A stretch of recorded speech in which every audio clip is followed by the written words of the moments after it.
Assalamu alaikum dear audience. With continuing the previous passage which we have started in the previous lessons, highs and lows, we have to complete this passage today. So we were discussing about psychologists' view, that how they believe and what research they have figured out. Psychologists have conducted studies showing that people become less skeptical. Skeptical means suspicious, doubting, okay, and more optimistic. Optimistic is more positive. I have explained this term to you many times. When the weather is sunny. However, so the sunny weather makes them optimistic or positive, and the gloomy weather makes them depressed and sad.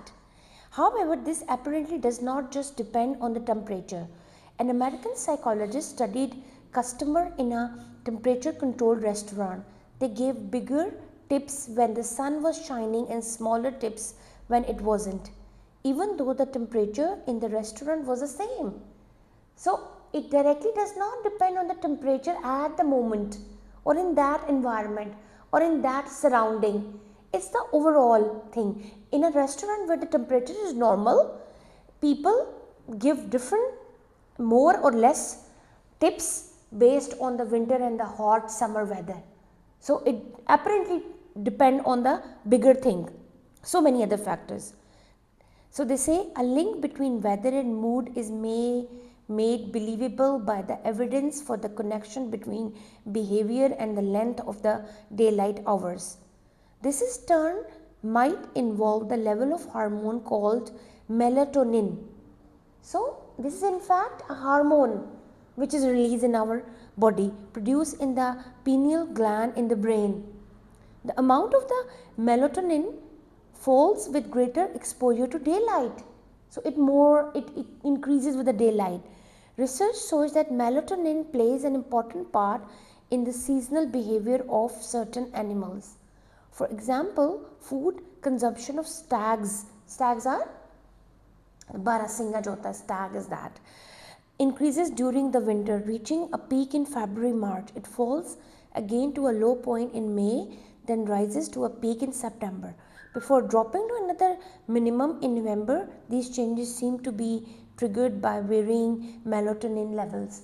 So it's in fact the secretion of an hormone based on the season which is responsible for changing in the temperament, our mood, our behavior, and how we react to certain situation. In the laboratory, hamsters put on many more weight when the nights are getting shorter and their melatonin levels are falling.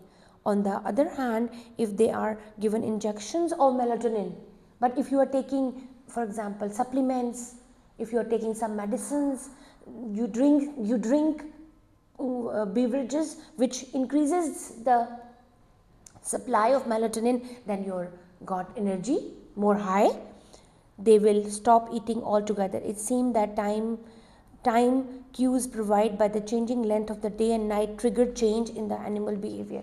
So they studied this research, they conducted research on animals, and they say how the secretion of melatonin, how the secretion of this hormone varies their way of life, changes that are needed to cope with the cycle of the season. People's mood too have been shown to react to the length of the day. Light hours. Skeptics might say that longer exposure to sunshine put people in a better mood because they associate it with a happy feeling of holiday and the freedom from responsibility. So if there is sunshine, they wanted to be free from work and they wanted to be free from the responsibility and they want to enjoy that.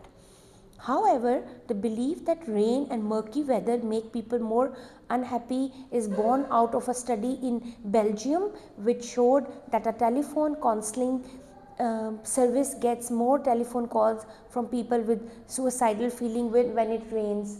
So they say that research has proved that when it rains and the weather is gloomy, they got more calls that people are depressed, they have more suicidal tendency, they are really sad, they want to kill themselves. So this is very sad and very depressing.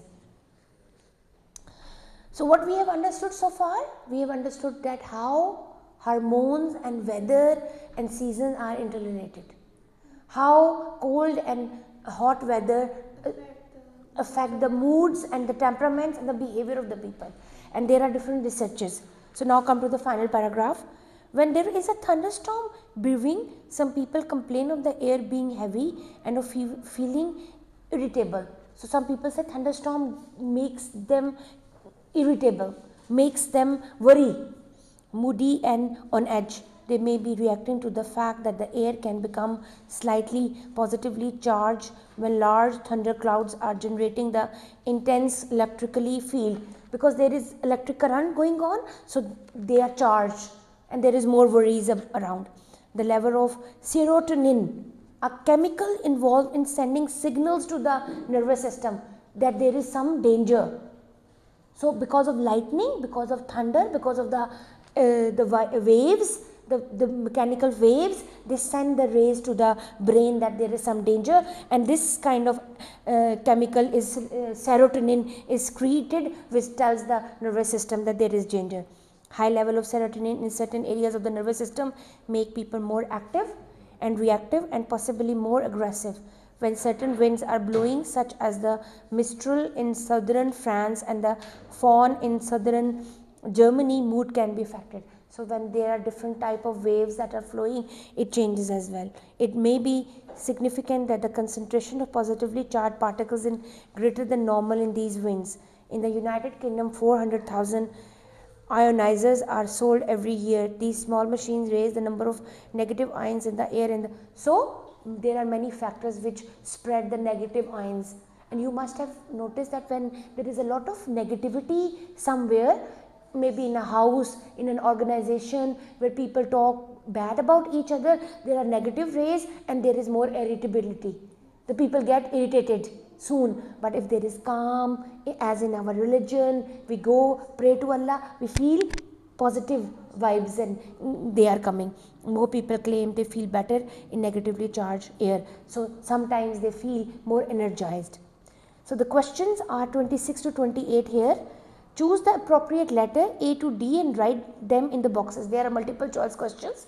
You have to read and you have to scan the answer. You have to understand. They are checking your answers, that whether you are reading the text, you are reading the options, would you able to differentiate, you can find out the right option which is mentioned in the reading passage.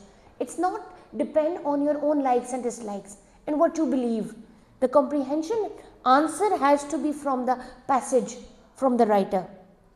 The number of daylight hours they have asked about, and they have given 4 options A, B, C, D, and you have to pick up the right one.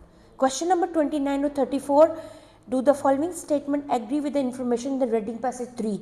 So you have to find out whether it is true, it's false, and it's not given. So you have to read that.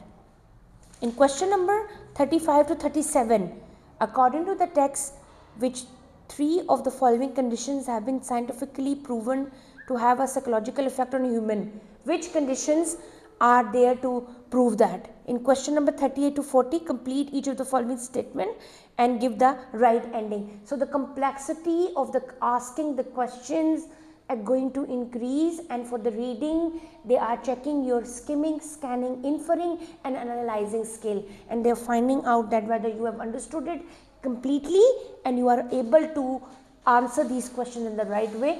If you understand the text properly, then you can answer them, otherwise you will mix it.